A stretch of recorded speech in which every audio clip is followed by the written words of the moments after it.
Greetings.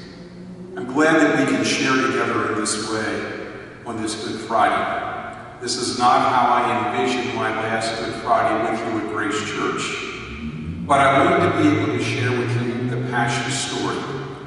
And as I thought about this, I thought there's no better way to do that than by interspersing music through the organ. So Dennis Stewart and I will be sharing together through music and through word the story of our Lord's Passion. I want to say a special thanks to Don Curry, who's doing the recording. Let us prepare to worship God.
When Jesus had finished saying these things, he said to his disciples, "You know that after 2 days the Passover is coming, and the Son of Man will be handed over to be crucified." Then the chief priest and the elders of the people gathered in the palace of the high priest, who was called Caiaphas, and they conspired to arrest Jesus by stealth and kill him. But they said, "Not during the festival, or there may be a riot among the people." Now while Jesus was at Bethany in the house of Simon the leper, a woman came to him with an alabaster jar of very costly ointment, and she poured it on his head as he sat at the table. When the disciples saw it, they were angry and said, "Why this waste? For this ointment could have been sold for a large sum and the money given to the poor." But Jesus, aware of this, said to them, "Why do you trouble the woman? She has performed a good service for me. For you always have the poor with you, but you will not always have me. By pouring this ointment on my body, she has prepared me for burial. Truly I tell you, wherever this good news is proclaimed in the whole world, what she has done will be told in remembrance of her." Then one of the 12, who was called Judas Iscariot, went to the chief priest and said, "What will you give me if I betray him to you?" They paid him 30 pieces of silver. And from that moment he began to look for an opportunity to betray him. On the first day of unleavened bread, the disciples came to Jesus saying, "Where do you want us to make preparations for you to eat the Passover?" Jesus said, "Go into the city to a certain man and say to him, 'The teacher says, my time is near. I will keep the Passover at your house with my disciples.'" So the disciples did as Jesus had directed them, and they prepared the Passover meal. When it was evening, he took his place with the 12, and while they were eating, he said, "Truly I tell you, one of you will betray me." And they became greatly distressed and began to say to him one after the other, "Surely not I, Lord."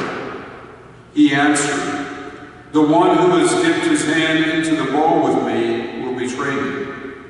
The Son of Man goes as it is written of him, but woe to the one by whom the Son of Man is betrayed. It would have been better for that one not to have been born." Judas, who betrayed him, said, "Surely not I, Rabbi." Jesus replied, "You have said so."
While they were eating, Jesus took a loaf of bread, and after blessing it, he broke it, gave it to the disciples, and said, "Take, eat, this is my body."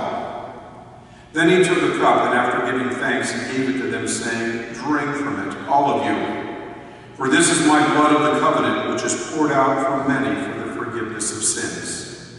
I tell you, I will never drink again from this fruit of the vine until the day when I drink it new with you in my Father's kingdom." When they had sung a hymn, they went out to the Mount of Olives. Jesus said to them, "You will all become deserters because of me this night, for it is written, I will strike the shepherd, and the sheep of the flock will be scattered. But after I am raised up, I will go ahead of you to Galilee." Peter said to him, "Though all become deserters because of you, I will never desert you."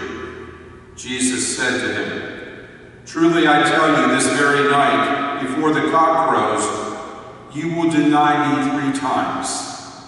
Peter said to him, "Even though I must die with you, I will not deny you." and so said all the disciples. Then Jesus went with them to a place called Gethsemane, and he said to his disciples, "Sit here while I go over there and pray." He took with him Peter and the two sons of Zebedee, and began to be grieved and agitated. Then he said to them, "I'm deeply grieved, even to death. Remain here and stay awake with me." After going a little further, he threw himself on the ground and prayed, "My Father, if it's possible, let this cup pass from me. Yet not what I want, but what you want." Then he came to the disciples and found them sleeping. And he said to Peter, "So could you not stay awake with me 1 hour? Stay awake and pray that you may not come into the time of trial. The spirit indeed is willing, but the flesh is weak." Again he went away for the second time and prayed, "My Father, if this cannot pass unless I drink it, your will be done." Again he came and found them sleeping, for their eyes were heavy. So leaving them again, he went away and prayed for a third time, saying the same words. Then he came to the disciples and said to them, "Are you still sleeping and taking your rest? See, the hour is at hand, and the Son of Man is betrayed into the hands of sinners. Get up, let us be going. See, my betrayer is at hand." While he was still speaking, Judas, one of the 12, arrived. With him was a large crowd with swords and clubs from the chief priests and the elders of the people. Now the betrayer had given them a sign, saying, "The one I will kiss is the man. Arrest him." At once he came up to Jesus and said, "Greetings, Rabbi," and kissed him. Jesus said to him, "Friend, do what you are here to do." Then they came, laid hands on Jesus, and arrested him. Suddenly one of those with Jesus put his hand on his sword, drew it, and struck the slave of the high priest, cutting off his ear. Then Jesus said to him, "Put your sword back into its place, for all who take the sword will perish by the sword. Do you think that I cannot appeal to my Father? And he will at once send me more than 12 legions of angels. But how then will the scriptures be fulfilled, which say it must happen this way?" At that hour Jesus said to the crowds, "Have you come here with swords and clubs to arrest me as though I were a bandit? Day after day I sat in the temple teaching, and you did not arrest me. But all this has taken place so that the scriptures of the prophets may be fulfilled." Then all the disciples deserted him and fled.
Jesus took him to Caiaphas, the high priest, in whose house the scribes and the elders had gathered. But Peter was following him at a distance, as far as the courtyard of the high priest. And going inside, he sat with the guards in order to see how this would end. Now the chief priests and the whole council were looking for false testimony against Jesus, so that they might put him to death. But they found none, though many false witnesses came forward. At least 2 came forward and said, "This fellow said, I'm able to destroy the temple of God and build it in 3 days." The high priest stood up and said, "Have you no answer? What is this that they testify against you?" But Jesus was silent. Then the high priest said to him, "I put you under oath before the living God. Tell us if you are the Messiah, the Son of God." Jesus said to him, "You have said so. But I tell you, from now on you will see the Son of Man seated at the right hand of power, and coming on the clouds of heaven." Then the high priest tore his clothes and said, "He has blasphemed. Why do we still need witnesses? You have now heard his blasphemy. What is your verdict?" They answered, "He deserves death." They spat in his face and struck him, and some slapped him, saying, "Prophesy to us, you Messiah. Who is it that struck you?" Now Peter was sitting outside in the courtyard. A servant girl came to him and said, "You also were with Jesus, the Galilean." But Peter denied it before all of them, saying, "I don't know what you're talking about."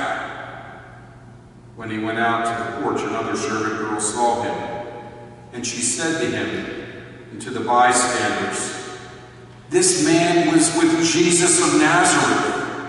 Again, Peter denied it with an oath, "I do not know the man." After a little while, the bystanders came up and said to Peter, "Certainly you are one of them, for your accent betrays you." Then he began to curse, and he swore an oath, "I do not know the man." At that moment the cock crowed. Then Peter remembered what Jesus had said, "Before the cock crows, you will deny me 3 times." And he went out and wept bitterly.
When morning came, all the chief priests and the elders of the people conferred together against Jesus in order to bring about his death.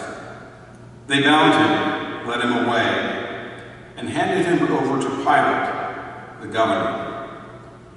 When Judas, his betrayer, saw that Jesus was condemned, he repented and brought back the 30 pieces of silver to the chief priest and the elders.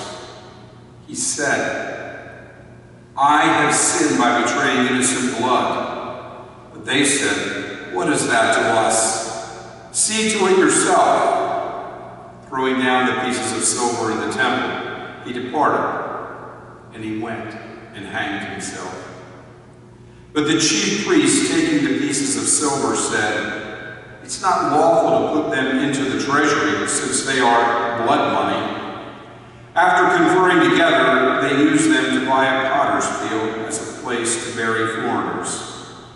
For this reason, that field has been called the field of blood to this day. Then was fulfilled what had been spoken through the prophet Jeremiah. And they took the 30 pieces of silver, the price of the one on whom a price had been set, on whom some of the people of Israel had set a price, and they gave them for a potter's field, as the Lord commanded them. Now Jesus stood before the governor, and the governor asked him, "Are you the king of the Jews?" Jesus said, "You say so." But when he was accused by the chief priests and elders, Jesus did not answer. Then Pilate said to him, "Do you not hear how many accusations they make against you?" But he gave him no answer, not even to a single charge, so that the governor was greatly amazed. Now at the festival, the governor was accustomed to release a prisoner for the crowd, anyone whom they wanted. At that time, they had a notorious prisoner called Jesus Barabbas. So after they had gathered, Pilate said to them, "Whom do you want me to release to you? Jesus Barabbas, or Jesus, who is called the Messiah?" For he realized it was out of jealousy that they had handed Jesus over to him. While he was sitting on the judgment seat, his wife sent word to him, "Have nothing to do with that innocent man, for today I have suffered a great deal because of a dream about him." Now the chief priests and the elders persuaded the crowds to ask for Barabbas and to have Jesus killed. The governor again said to them, "Which of the two do you want me to release to you?" And they said, "Barabbas." Pilate said to them, "Then what should I do with Jesus, who is called the Messiah?" All of them said, "Let him be crucified." Then he asked, "Why? What evil has he done?" But they shouted all the more, "Let him be crucified!" So when Pilate saw that he could do nothing, but rather that a riot was beginning, he took some water and washed his hands before the crowd, saying, "I am innocent of this man's blood. See to it yourselves." Then the people as a whole answered, "His blood be on us and on our children." So he released Barabbas for them, and after flogging Jesus, he handed him over to be crucified.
Then the soldiers of the governor took Jesus into the governor's headquarters.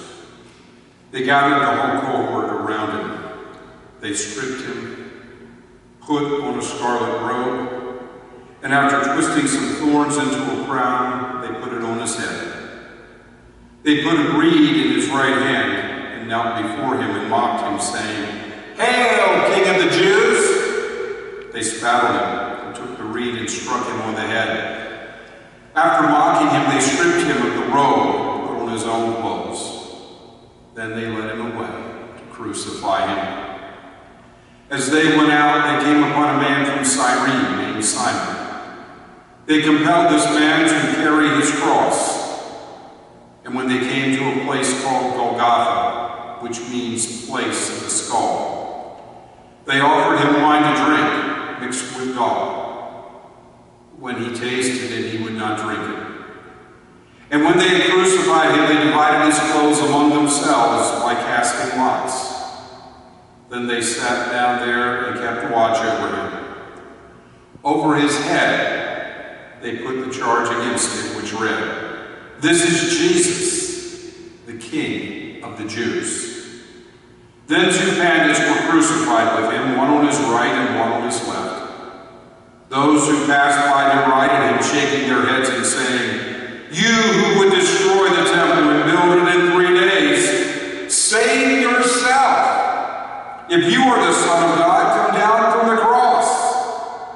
In the same way, the chief priests, along with the scribes and elders, were mocking him, saying, "He saved others. He cannot even save himself. He is the King of Israel. Let him come down from the cross now, and we will believe in him. He trusts in God. Let God deliver him now, if he wants to. For he said, 'I am God's Son.'" The bandits who were crucified with him also taunted him in the same way. From noon on, darkness came over the whole land until 3 in the afternoon. And about 3 o'clock, Jesus cried out with a loud voice, "Eli, Eli, lama sabachthani?" That is, my God, why have you forsaken me?" When some of the bystanders heard it, they said, "This man is calling for Elijah." At once one of them ran and got a sponge, filled it with sour wine, put it on a stick, and gave it to Jesus to drink. But the others said, "Wait, let's see whether Elijah will come to save him." Then Jesus cried out again, and with a loud voice breathed his last. At that moment, the curtains of the temple were torn in two, from top to bottom. The earth shook and the rocks were split. The tombs also were opened, and many bodies of the saints who had fallen asleep were raised. After Jesus' resurrection, they came out of the tombs and entered the holy city and appeared to many. Now when the centurion and those with him who were there keeping watch over Jesus saw the earthquake and what took place, they were terrified and said, "Truly this man was God's Son." Many women who were there looking on from a distance, for they had followed Jesus from Galilee and had provided for him. Among them were Mary Magdalene, Mary the mother of James and Joseph, and the mother of the sons of Zebedee.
When it was evening, there came a rich man from Arimathea named Joseph, who was also a disciple of Jesus. He went to Pilate and asked for the body of Jesus. Then Pilate ordered it to be given to him. So Joseph took the body and wrapped it in a clean linen cloth and laid it in his own new tomb, which he had hewn in the rock. He then rolled a stone to the door of the tomb and went away. Mary Magdalene and the other Mary were there, sitting opposite the tomb. The next day, that is, after the day of preparation, the chief priests and the Pharisees gathered before Pilate and said, "Sir, we remember what that impostor said while he was still alive. After 3 days I will rise again. Therefore, command to be that the tomb be made secure until the 3rd day. Otherwise his disciples may go and steal him away and tell the people, 'He's been raised from the dead.' And the last deception would be worse than the first." Pilate said to them, "You have a guard of soldiers. Go make it as secure as you can." So they went with the guard and made the tomb secure by sealing the stone.